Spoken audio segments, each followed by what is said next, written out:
चलो भैया, तो इलेक्ट्रोकेमिस्ट्री के अब तक हमने क्या देख लिया। इलेक्ट्रोकेमिस्ट्री में एक लेक्चर में मैंने इलेक्ट्रोलाइटिक सेल बता दिया था कि क्या होता है, उसका इंट्रोडक्शन दिया कि इलेक्ट्रोकेमिस्ट्री क्या होती है, कहाँ कहाँ उसका यूज किया जा सकता है, सारी की सारी बातें मैंने आपको बता दी थी। ठीक है, आज हम उसके बाद में हमने लेक्चर देखा। लेक्चर के अंदर इलेक्ट्रोलाइटिक सेल के बारे में बात करी कि इलेक्ट्रोलाइटिक सेल में जो आपकी इलेक्ट्रिकल एनर्जी है उसको कन्वर्ट किया जाता है किसके अंदर भाई, केमिकल एनर्जी के अंदर। समझ में आ रही बात, इलेक्ट्रिकल एनर्जी को किसमें कन्वर्ट करेंगे, केमिकल एनर्जी के अंदर कन्वर्ट किया जाता है। और गैल्वेनिक सेल में केमिकल एनर्जी को इलेक्ट्रिकल एनर्जी के अंदर कन्वर्ट करेंगे। उसके बाद में इलेक्ट्रोलाइटिक सेल में कौन सी रिएक्शन होती है, नॉन स्पॉन्टेनियस रिडॉक्स रिएक्शन होती है, जबकि गैल्वेनिक सेल में स्पॉन्टेनियस रिडॉक्स रिएक्शन होती है। स्पॉन्टेनियस रिडक्शन वे रिएक्शन होती हैं जो अपने आप होती है, करवाने की कोई जरूरत नहीं पड़ रही। ठीक है, उसके अलावा अगर इलेक्ट्रोलाइटिक सेल में आपको external source of energy use करना पड़ रहा है तो वो वहां पर नॉन स्पॉन्टेनियस रेडॉक्स रिएक्शन होती है, जिसके लिए डेल्टा जी की वैल्यू क्या निकल के आएगी, पॉजिटिव आएगी। जबकि गैल्वेनिक सेल के अंदर स्पॉन्टेनियस रेडॉक्स रिएक्शन होने की वजह से कोई external source of energy use नहीं होता, तो वहां पर क्या है, डेल्टा जी की वैल्यू निगेटिव होती है। इसमें एक्सटर्नल सोर्स की जगह यहाँ पर क्या यूज करते हैं, गैल्वेनिक सेल में हम सोल्ट ब्रिज का यूज करते हैं। किसका यूज करते हैं भाई, यहाँ पर सोल्ट ब्रिज का यूज किया जाता है। सोल्ट ब्रिज मैंने आपको बताया था कि ये इलेक्ट्रॉन के फ्लो को मेंटेन करता है। इलेक्ट्रिकल यूटिलिटी जो सॉल्यूशन की खत्म हो चुकी होती है, वैनिश हो चुकी है, उसे रिस्टोर करने का क्या करता है भाई, काम करता है। अबे याद आया क्या है भाई, याद आया। ठीक है, तो बेसिकली सॉल्ट ब्रिज क्या होता है, सॉल्ट ब्रिज होता है आपका, मैंने यहाँ पर लिख रखा कि एक थिक पेस्ट की फॉर्म में ammonium chloride, ammonium nitrate, potassium chloride, potassium nitrate जैसे इलेक्ट्रोलाइट को क्या किया जाता है, मिक्स किया जाता है। होता क्या है, देखो कोई भी एक इनर्ट इलेक्ट्रोलाइट लिया, इनर्ट इलेक्ट्रोलाइट लिया और उसको एगार एगार होता है ना, एक एगार एगार पढ़ेगा, बताया वो सर ने आपको, मैंने जो बताया था, कहाँ बताया था, बोलो बोलो बोलो बोलो बोलो, कहाँ बताया था, एलगी में, याद आया। ठीक है, तो एगार एगार जो होता है हमारा, एगार एगार या जिलेटिन जो होती है हमारी, उसमें इनर्ट इलेक्ट्रोलाइट ऐड किया जाता है। उसकी वजह से वहां पर एक थिक पेस्ट बनता है और वो थिक पेस्ट को हम क्या लेते हैं, यहाँ पर थिक पेस्ट को हम यहाँ पर भरते हैं। अच्छा एक बात बताओ, मैंने तो तुम्हें शायद ये बताया था क्या कि एनोड का साइज लगातार घट रहा होता है, कैथोड का साइज लगातार बढ़ रहा होता है गैल्वेनिक सेल के केस में। तो अगर आप चाहते हैं कि आपकी जो गैल्वेनिक बैटरी बहुत लंबे टाइम तक चले, तो क्वेश्चन पूछा जाता है, तो उसमें एनोड मोटी लेनी पड़ेगी कि कैथोड मोटी लेनी पड़ेगी, बताओ। एनोड मोटी लेनी पड़ेगी, क्यों लेनी पड़ेगी, सर लंबे समय तक चलानी ना, समझ में आ रही बात। और बैटरी कब तक चलेगी, जब तक आपके पास में एनोड रहेगा। एंड एनोड के साथ साथ क्या रहने वाला है, सॉल्ट ब्रिज के अंदर जब तक आपके पास क्या रहेगा, इलेक्ट्रोलाइटिक पेस्ट मौजूद रहेगा, तब तक आपकी क्या चलेगी, वो गैल्वेनिक बैटरी काम करेगी। समझ में आ रही बात, जैसे ही ये खत्म तो आपकी गैल्वेनिक बैटरी भी खत्म। टाइम नहीं आ रही समझ में बात, अरे आ गई क्या, है भाई। ठीक है, उसके बाद में मैंने आपको क्या बताया था कि आपका यहाँ पर कहानी उल्टी होती है। उल्टी क्या कहानी होती है, उल्टी ये कहानी होती है कि इलेक्ट्रोलाइटिक सेल में जो आपका एनोड होता है वो पॉजिटिव होता है, कैथोड नेगेटिव टर्मिनल होगा, जबकि गैल्वेनिक सेल में एनोड जो होता है वो नेगेटिव होता है और कैथोड क्या होता है आपका, पॉजिटिव टर्मिनल होगा। ठीक है, तो आपको मैंने बताया भी था, एक ट्रिक बताई थी, LON लेफ्ट साइड पर ऑक्सीडेशन होगा जो एनोड के अंदर, वो टर्मिनल कैसा होगा, नेगेटिव होगा। अच्छा सेल का रिप्रेजेंटेशन भी मैं आपको बता देता हूँ कि सेल का रिप्रेजेंटेशन हम कैसे करते हैं। किसी भी सेल का रिप्रेजेंटेशन हम करेंगे A, B और C के फॉर्म में। ठीक है, अरे मालूम है ना, कार अपनी जगह नहीं, तो जब कार सीखता तो ऐसे तो बोलते हैं कि देख याद रखिए, इधर से ABC है राइट साइड से, A से एक्सक्लेरेटर, B से ब्रेक, C से क्लच, ऐसे होता है ना। तो वही सेम कहानी क्या है यहाँ पर है। ठीक है, A4 क्या होगा भाई, अरे A4 होगा दादा एनोड, क्या होगा बच्चों, एनोड। और C4 क्या होगा भाई, C4 होगा कैथोड। और B4 क्या होता है, B4 बॉल नहीं होता है, तो मैंने बोल लिख दिया, B4 होता है ब्रिज। और कौन से ब्रिज की बात कर रहा हूं मैं, सॉल्ट ब्रिज। तो यही तो लिखा, इधर क्या है, एनोड है, इधर क्या ले लिया, कैथोड है, इधर क्या लिया हमने, सॉल्ट ब्रिज हमने यहाँ पर लिया है। तो ये चीज आपने क्या रखनी है भाई, ये चीज आपने यहाँ पर ध्यान रखनी है। अरे बोलो भाई, नहीं आ रही समझ में बात है भाई, आज नहीं क्या समझ में बात, बोलो क्लियर है, कोई दिक्कत कोई परेशानी वाली बात है। ठीक है भाई, तो देखो, तो मैंने यहाँ पर एक सेल लिखा था आपका। अच्छा देखो, जो डैनियल सेल, मैंने डैनियल सेल का दूसरा नाम बताया था, मतलब गैल्वेनिक सेल का, उसे वोल्टेक सेल के नाम से भी जानते हैं, कल आपको बता देता। अब ध्यान सुनेगा, इक्वेशन मेरी यही तो हुई थी सर, जिंक ने जो है ZnCu+2 कॉपर सल्फेट का सॉल्यूशन को, ऐसे तो हुआ था ना, कॉपर सल्फेट ने क्या कर लिया था, वो सॉलिड में कन्वर्ट हो गया था, और जिंक जो है किसमें कन्वर्ट हुआ, Zn+2 के अंदर कन्वर्ट हुआ। समझ में आ रही बात आपके भाई, अरे आ रही है समझ में। अच्छा, इसका अगर मैं सेल का रिप्रेजेंटेशन करूंगा तो कैसे करूंगा, ध्यान से सुनिएगा, सेल का रिप्रेजेंटेशन करना आपको आना चाहिए। तो कैसे करना है कि जिंक ने किसमें कन्वर्ट हो रहा भैया, Zn+2 के अंदर। मैंने कहा था रेडॉक्स रिवाइज करने के लिए, ये क्या हुआ आपका, ये होगा आपका ऑक्सीडेशन। और ऑक्सीडेशन कहां पर होगा भाई, एनोड पर होगा। ठीक है, कॉपर+2 किसमें कन्वर्ट हो रहा, Cu के अंदर, ये क्या हो गया आपका रिडक्शन। और रिडक्शन कहां होने वाला है भाई, कैथोड में। क्या मैंने आपको ये नहीं बताया था क्या भाई, बोलो अरे बोलो भाई, नहीं बताया था, ठीक है। पहला चीज। दूसरी चीज मैंने क्या बोला कि लिखने का तरीका क्या है सर, ए बी सी। पहली तरफ क्या लिखेंगे, एनोड, और एनोड पर रिएक्शन क्या हुई होगी, एनोड पर रिएक्शन हुई होगी Zn से जिंक +2 में कन्वर्ट हुआ। अबे यही तो हुआ, ठीक है।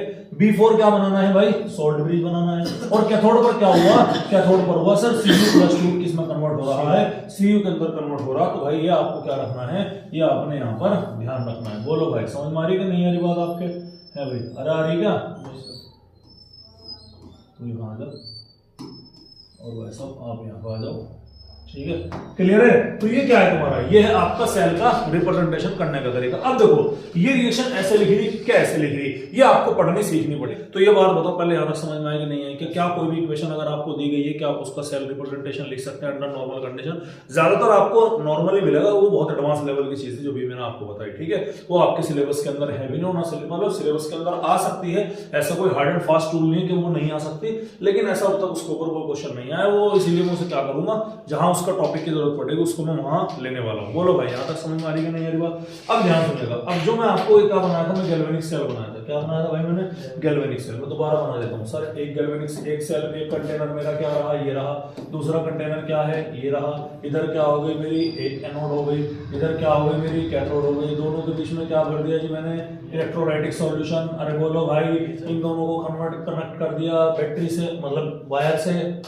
इधर क्या ले लिया हमने, एक सॉल्ट ब्रिज ले लिया, इसमें क्या लगा दी, कॉटन लगा दी। अरे हाँ ना, ठीक है। ये इलेक्ट्रोड है, ये क्या है आपका सॉल्यूशन है। ये भी इलेक्ट्रोड है, ये क्या है सॉल्यूशन है। अब ध्यान से सुनिएगा, एक टर्म आती है यहाँ पर इलेक्ट्रोड पोटेंशियल। क्या आती है भैया, इलेक्ट्रोड पोटेंशियल। इसका मतलब क्या होता है आपको समझिएगा। इलेक्ट्रोड पोटेंशियल का मतलब क्या होता है कि पोटेंशियल डेवलप ड्यू टू, क्या है भैया इसका, potential develops due to charge separation. क्या बोला भैया मैंने, potential develops due to charge separation. Charge के सेपरेशन होने से जो पोटेंशियल डिफरेंस डेवलप होता है उसी को हम क्या बोलते हैं, इलेक्ट्रोड का पोटेंशियल के नाम से जाना जाएगा। और ये चार्ज सेपरेशन किस किस के बीच में होता है, बिटवीन मेटल रोड, जो आपकी क्या होगी, मेटल रोड होगी, जिसको हम कॉमनली क्या बोलते हैं भाई, जिसको हम कॉमनली इलेक्ट्रोड बोलते हैं। समझ में आ रही बात, इलेक्ट्रोड के एंड उसके इलेक्ट्रोलाइटिक सॉल्यूशन के बीच में। यही तो बात आई थी भाई निकल के, अरे बोलो भाई, यही तो बात आई थी निकल के। अब ध्यान करो ध्यान करो ध्यान करो सर, ये क्या था, ये आपका एनोड था। ये क्या होता है दादा, ये होता है आपका कैथोड। नहीं है समझ में बात। एनोड पर क्या होता है भैया, ऑक्सीडेशन होगा। ऑक्सीडेशन का मतलब यहाँ से जिंक के आयन निकल कर कंटेनर में जाएंगे नहीं जाएंगे। यहाँ पर क्या होंगे इकट्ठा, दो इलेक्ट्रॉन होंगे। अरे होंगे कि नहीं होंगे? तो ये क्या हो गया, सोर्स ऑफ इलेक्ट्रॉन। क्या हो गया भैया, सोर्स ऑफ इलेक्ट्रॉन। कैसा टर्मिनल हो गया भाई, निगेटिव। सॉल्यूशन कैसा होता जा रहा, पॉजिटिव। तो negative positive charge difference develop हुआ। अरे हुआ। इस चार्ज डिफरेंस के डेवलप होने की वजह से जो पोटेंशियल डिफरेंस डेवलप होता है उसी को हम क्या बोलते हैं भाई, इलेक्ट्रोड पोटेंशियल बोलते हैं। यही तो कहानी यहाँ पर हो रही कि ये क्या हो रहा आपका, इस पर आकर के SO4, इसमें SO4 की कॉन्सेंट्रेशन बढ़ रही कि नहीं बढ़ रही? अरे क्योंकि कॉपर कहाँ डिपोजिट हो रहा, जाकर यहाँ पर डिपोजिट हो रहा।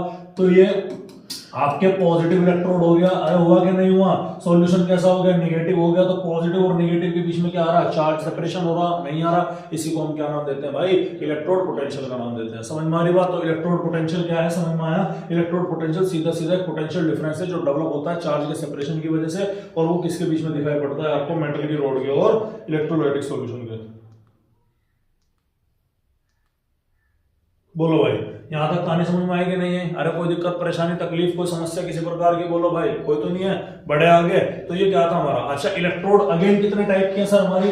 सर हमारी जो इलेक्ट्रोड है वो होती है दो टाइप की। कितने टाइप की? दो टाइप की। एक इलेक्ट्रोड हो गई हमारी एनोड और दूसरी हो गई हमारे कैथोड। हाँ है ना? बोलो भाई, समझ में आ रही कि नहीं आ रही बात? क्लियर है? अच्छा, एनोड पर क्या होगा भाई? सर एनोड पर होगा ऑक्सीडेशन। तो बार बार बोल रहा, कैथोड पर क्या होने वाला है? सर कैथोड पर होने वाला है रिडक्शन। कैथोड पर क्या होगा? रिडक्शन। तो रिड्यूस होने की जो टेंडेंसी है या रिड्यूस होने का जो पोटेंशियल है उसे हम क्या बोलेंगे भैया? उसे हम बोलेंगे रिडक्शन पोटेंशियल। क्या बोलेंगे भाई उसको? रिडक्शन पोटेंशियल के नाम से जानेंगे। और ये क्या है? ऑक्सीडेशन। मतलब जो ऑक्सीडाइज होने की टेंडेंसी है उसको हम क्या बोलेंगे भैया?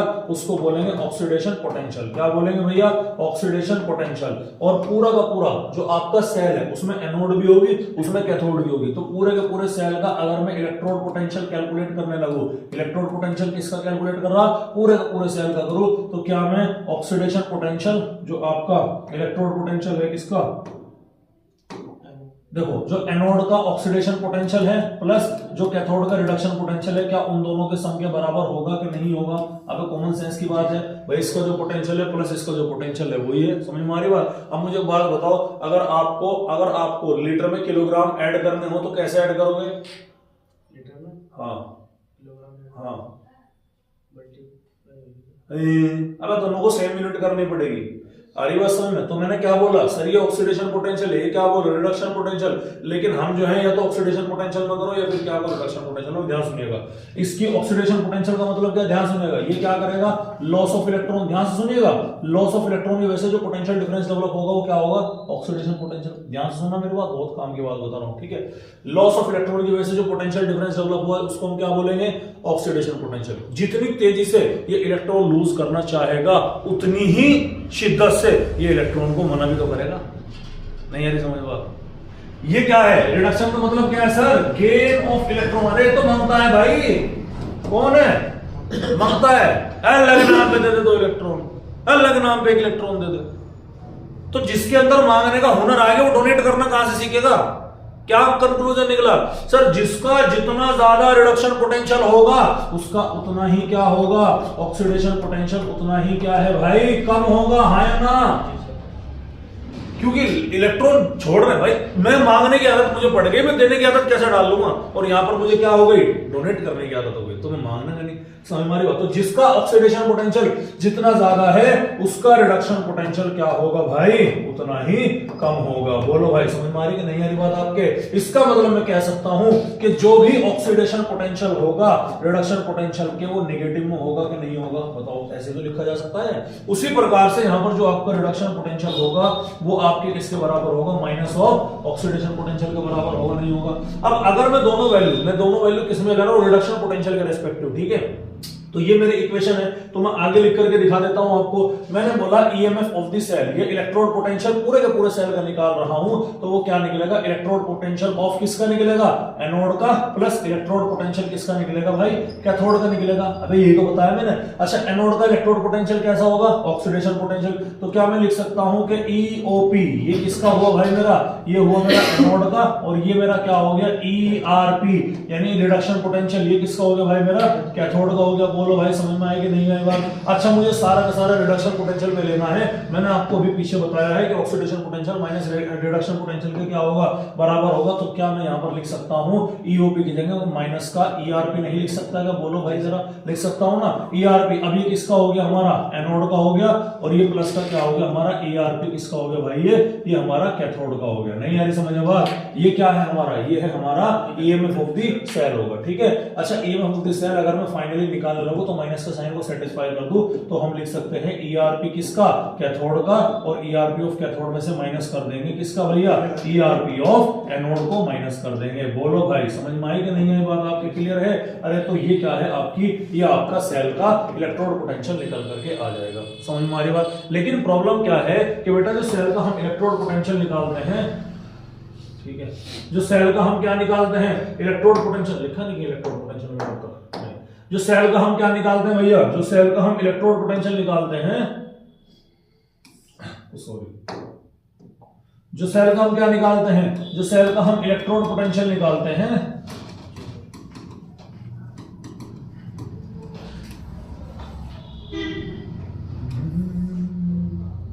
क्या बोर्ड में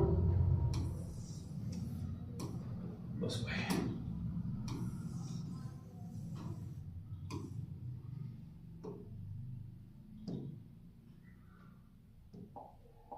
हाँ भाई, जो सेल का इलेक्ट्रोड पोटेंशियल निकालते हैं वो 2 तरीके से निकलता है। कितने तरीके से सर? 2 तरीके। एक होता है स्टैंडर्ड कंडीशन में, एक क्या होता है? स्टैंडर्ड कंडीशन में, और एक होता है भाई नॉन स्टैंडर्ड कंडीशन में। एक कौन सी कंडीशन में होगा?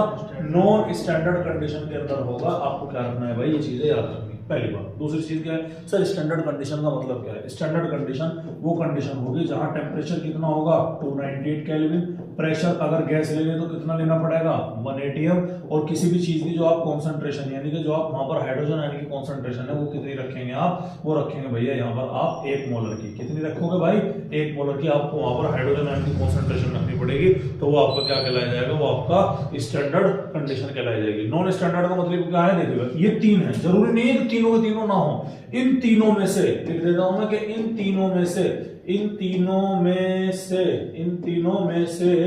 एक भी डिस्टर्ब हुआ, क्या हुआ भैया, एक भी डिस्टर्ब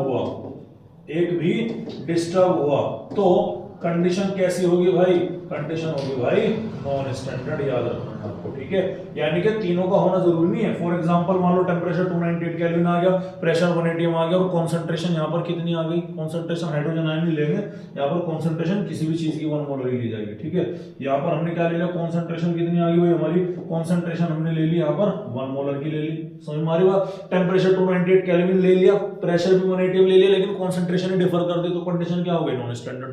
टेम्परेचर हमने 298 केल्विन नहीं लिया, प्रेशर और कंसंट्रेशन सब सेम है, क्या हो गया आपके नॉन स्टैंडर्ड कंडीशन। तो याद रखिएगा, तो उस कंडीशन में जो सेल का ईएमएफ है मैं उसे कैसे रिप्रेजेंट करूंगा, ई नोट ऑफ द सेल के नाम से लिखा जाएगा, समझ में आ रही बात, किसके नाम से लिखा जाएगा, ई नोट ऑफ द सेल के नाम से। और नॉन स्टैंडर्ड कंडीशन में ये नोट का साइन हम नहीं लगाएंगे, तो ये केवल और केवल डायरेक्ट क्या लिखा जाएगा, ईएमएफ ऑफ द सेल लिखा जाएगा। ये जनरल रिप्रेजेंटेशन है जो कि दोनों के लिए वैलिड नहीं होता, थोड़ा सा गड़बड़ हो जाती है, क्योंकि जब आप एक चीज चेंज करते हैं ना तो स्टैंडर्ड ईएमएफ से या तो सेल क्या हो जाएगा, बढ़ जाएगा, या फिर क्या हो जाता है, घट जाता है। भाई एक बात तो बताओ, मैंने आपसे क्या बोला, आप मार्केट में गए, आपको जाके कहा मैंने जाओ प्याज लेकर आओ, क्या भाव चल लीजिए प्याज 40 रुपए किलो मिसाल के तौर पर, तो क्या आप 1 किलो प्याज लेकर के आओगे क्या, नहीं।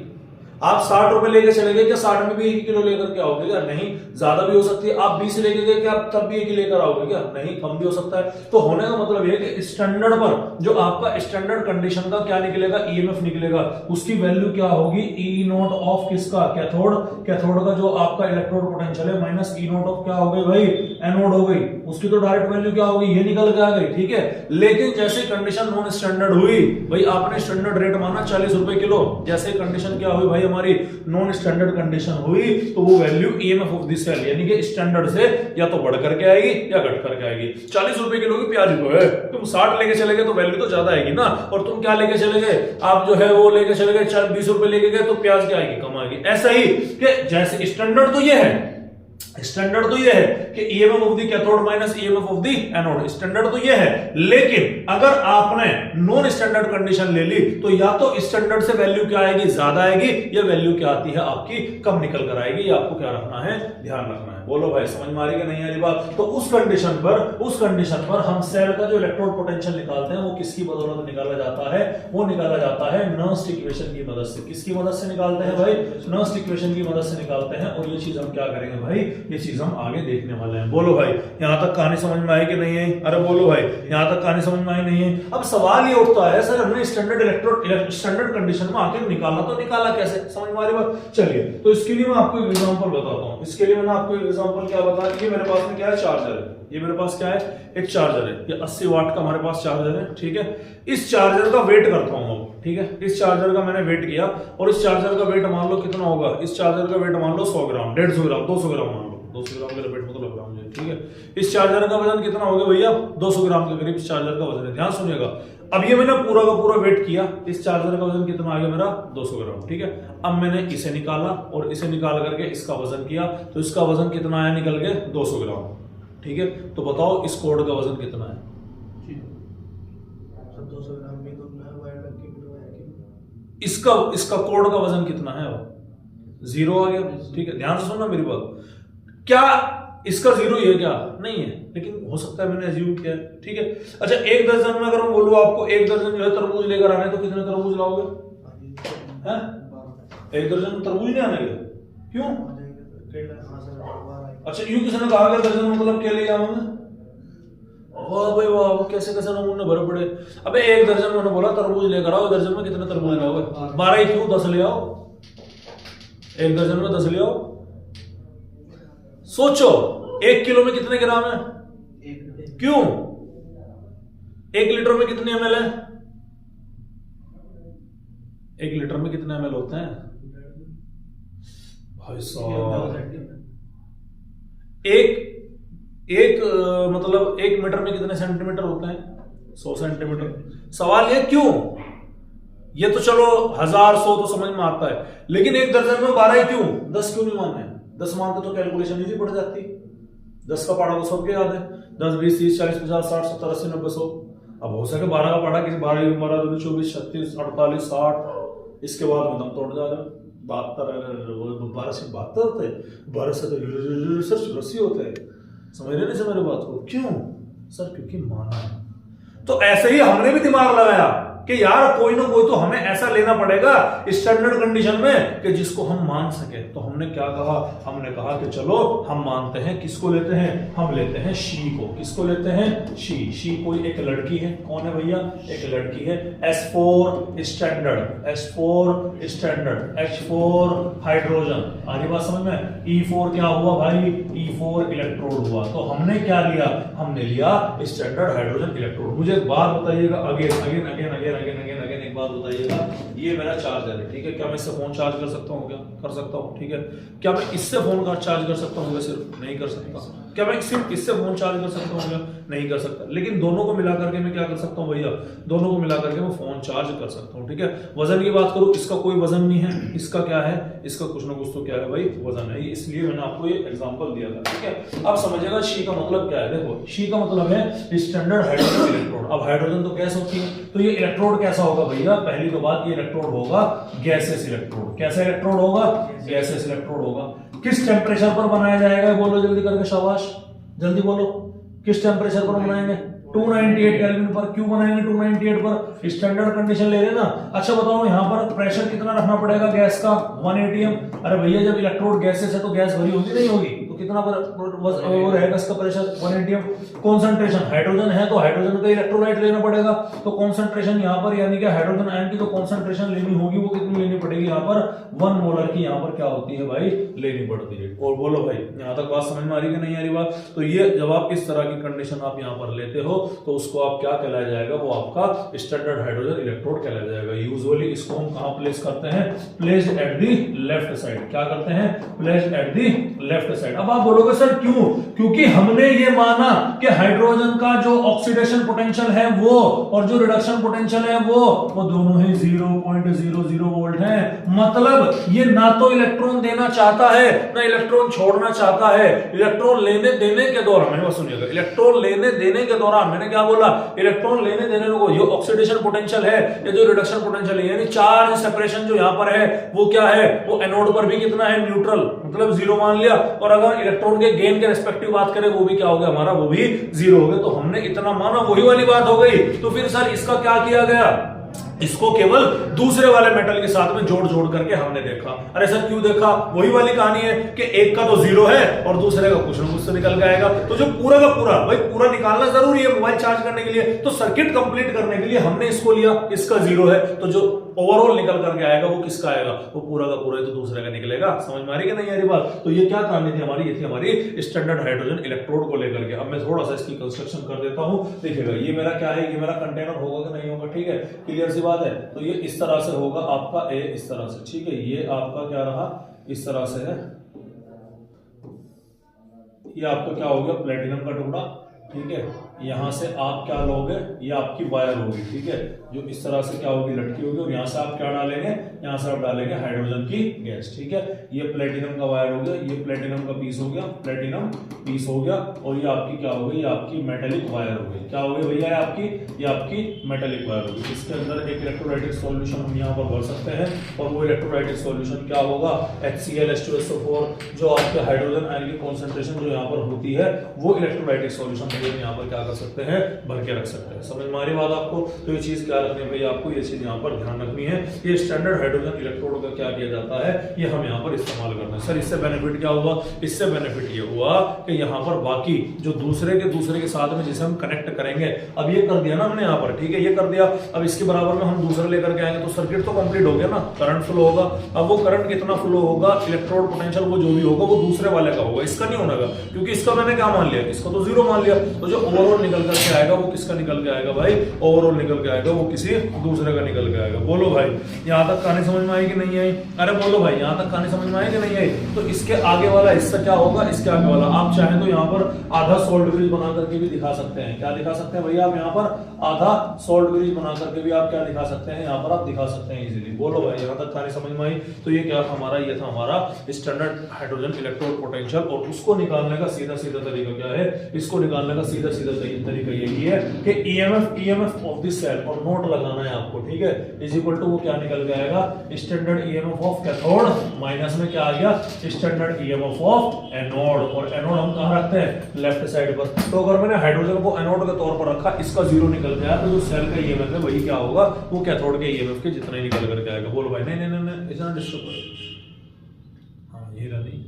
बोलो भाई यहाँ तक कहानी समझ में आई कि नहीं आई? तो ये क्या है हमारा, ये है हमारा standard EMF of the cell, ठीक है। अब एग्जांपल लेता हूं मैं, ध्यान से सुनिएगा। दो चीज आपको पकड़ने आनी चाहिए, ठीक है। एक वैल्यू बोला मैंने एसआरपी और एक वैल्यू बोला मैंने एसओपी। एसआरपी का मतलब क्या है, स्टैंडर्ड रिडक्शन पोटेंशियल। एसआरपी का मतलब क्या है, स्टैंडर्ड रिडक्शन पोटेंशियल। हाँ है ना, समझ में आ रही बात, क्लियर है। और एसओपी का मतलब क्या है, स्टैंडर्ड ऑक्सीडेशन पोटेंशियल। ये इसी के बाद मैं खत्म कर रहा हूं अपनी बात, ठीक है। उसके बाद आगे बढ़ेंगे हम यहाँ पर, क्या है बस इसको समझ लीजिएगा। स्टैंडर्ड, हम सारी की सारी कहानी किसके केस में पढ़ रहे हैं, रिडक्शन पोटेंशियल के केस में पढ़ रहे हैं। अरे पढ़ रहे हैं कि नहीं पढ़ रहे, ठीक है। तो ध्यान सुनिएगा, जिसका एसआरपी वैल्यू ज्यादा होगी, जिसकी क्या होगी, एसआरपी वैल्यू ज्यादा होगी, उसकी एसओपी वैल्यू क्या होगी, उतनी ही कम होगी। हाँ या ना, ये पीछे भी बता करके आया, ठीक है।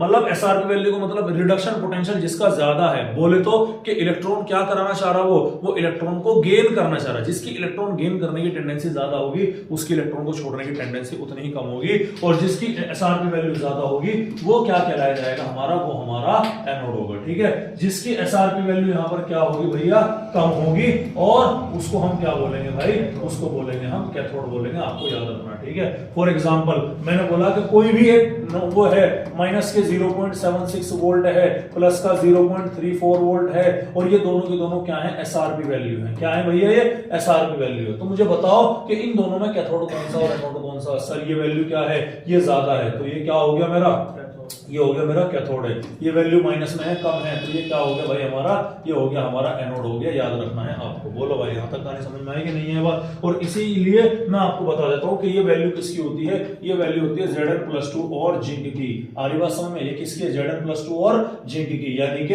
ये रिडक्शन पोटेंशियल है। एसआरपी वैल्यू किसके लिए, जिंक के लिए। इस ऐसे नहीं लिखना Zn+2 ऐसे मत लिखना, ये गलत है, ठीक है। एसआरपी वैल्यू किसमें लिखी जाएगी, इस फॉर्मेट में लिखी जाएगी। कल भी मैंने आपको क्या किया था, सिखाया था। रिडक्शन पोटेंशियल तो इलेक्ट्रॉन का गेन है ना, तो उसकी वैल्यू क्या है, माइनस का 0.76 वोल्ट। अच्छा, अगर इसकी वैल्यू माइनस का 0.76 वोल्ट है, तो इसके ऊपर वाले की वैल्यू कितनी हो गई, इसकी वैल्यू रिवर्स हो जाएगी, प्लस का 0.76 वोल्ट, क्योंकि दोनों एक ही तो है भाई।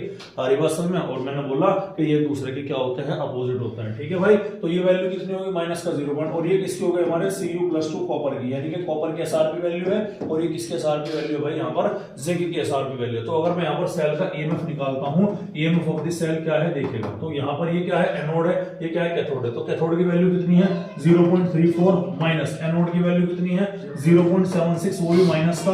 तो ये हो गया आपका 0.34 प्लस का क्या हो गया 0.76 इज इक्वल टू कितना आ गया 1.1 वोल्ट। आ रही बात समझ में। और ये डाटा आपको क्या रखना, डायरेक्ट याद रखना, कई सारे क्वेश्चन में बहुत काम आएगा। इसका मतलब क्या है, इसका मतलब ये है कि जो आपका डैनियल सेल होता है, डैनियल सेल का जो स्टैंडर्ड या ईएमएफ ऑफ द सेल होगा वो कितना होगा भाई, 1.1 वोल्ट होता है। इसको आपको क्या रखना है, ध्यान रखना है। तो इसी के साथ बेटा हमारे आज के मुख्य समाचार क्या हुए, समाप्त हुए। नमस्कार।